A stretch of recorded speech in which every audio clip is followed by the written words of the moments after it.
تو کہتے ہیں کہ یہ فیروزی رنگ کا انگوٹھی پہننے سے رزق میں برکت آتی ہے، اور دیکھا یہ گیا ہے کہ کئی لوگ ایسے ہیں کہ ہر انگلی میں ایک ایک انگوٹھی، ایک اولاد کے لیے انگوٹھی، ایک دکان کے لیے انگوٹھی، ایک بیوی کے لیے انگوٹھی، ایک سسرال والوں کے لیے انگوٹھی، ایک اولاد کے لیے انگوٹھی، 10 انگلیوں میں 10 انگوٹھی، یہ لیجیے۔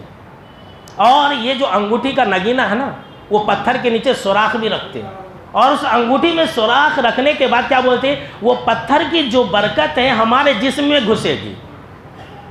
استغفر اللہ۔ اس کائنات کے اندر ایک جنت کا بھی پتھر ہے، معلوم ہے آپ کو کون سا پتھر ہے؟ حجر اسود کا پتھر ہے، جنت کا پتھر ہے۔ یہ خود آپ صلی اللہ علیہ وسلم نے کہا۔ حضرت عمر رضی اللہ تعالیٰ عنہ نے کہا کہ اے پتھر، جانتا ہوں کہ تو نفع نقصان کا مالک نہیں ہے، پھر بھی میں تجھے چومتا ہوں، اس لیے چومتا ہوں کہ میرے نبی نے تجھے چوما تو میں چومتا ہوں۔ دیکھیے حضرت عمر رضی اللہ تعالیٰ عنہ نے جنت سے نازل ہونے والے پتھر کے بارے میں یہ کہا کہ اے حجر اسود، تو بہت ہی بابرکت پتھر ہے، بابرکت جگہ میں، لیکن تیرے اندر نفع نقصان کا اختیار نہیں ہے، تو نفع نقصان کا مالک نہیں ہے، تو ایک معمولی چلر انگوٹھی نفع نقصان کا مالک کیسے ہو جائے گا؟ اس کے بعد کیا ہے؟ کہتے ہیں کہ صبح اٹھتی ہی، یہ بہت سارے لوگ بولتے ہیں یہ سب شرک ہے، کچھ برا ہو گیا تو بولتے آج تو اٹھتے کس کا چہرہ دیکھا تھا، صبح اٹھتی تو کس کا منحوس چہرہ دیکھ لیا کہ آج پورا دن خراب ہو گیا۔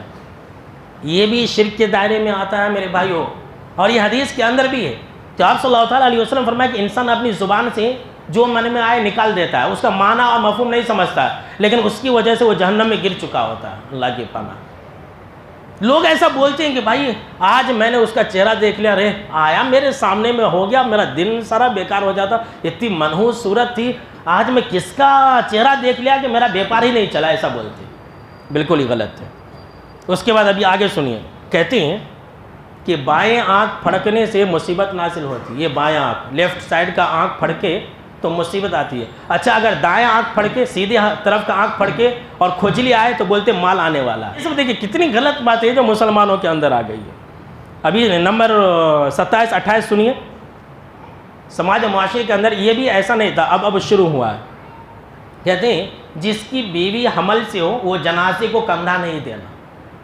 یہ بہت چل رہا ہے ہمارے شہر کے اندر، جس کی بیوی حمل سے جنازے کو کندھا نہیں دینا، اگر جنازے کو کندھا دیا تو اس کی بیوی کا حمل گر جائے گا۔ یہ لیجیے، کیا تو بات ہے، کیا جنازہ اٹھانے سے اس کو کیا لنک ہے؟ بولی صرف اتنا ہی نہیں، اگر کسی انسان کی بیوی مر گئی ہے، اگر اس کا ارادہ شادی کرنے کا ہے، دوسری شادی، تو بیوی کو کندھا نہیں دینا، اس کا چہرہ بھی نہیں دیکھنا۔ یہ لیجیے۔ اور سماج معاشرے کے اندر یہ بھی ہے کہ بیوی مر گئی تو شوہر نہیں موٹنا بھی نہیں، دیکھنا بھی نہیں۔ اللہ نے یہ پاک جوڑا بنایا میاں بیوی کا، دنیا کے اندر بھی جنت کے اندر بھی یہ میاں بیوی رہیں گے، اس کو مرتے ہی حرام بول دیتے، نہیں حرام ہو گیا وہ نہیں دیکھنا، دیکھا تو کیا تو ایک ہو جاتا۔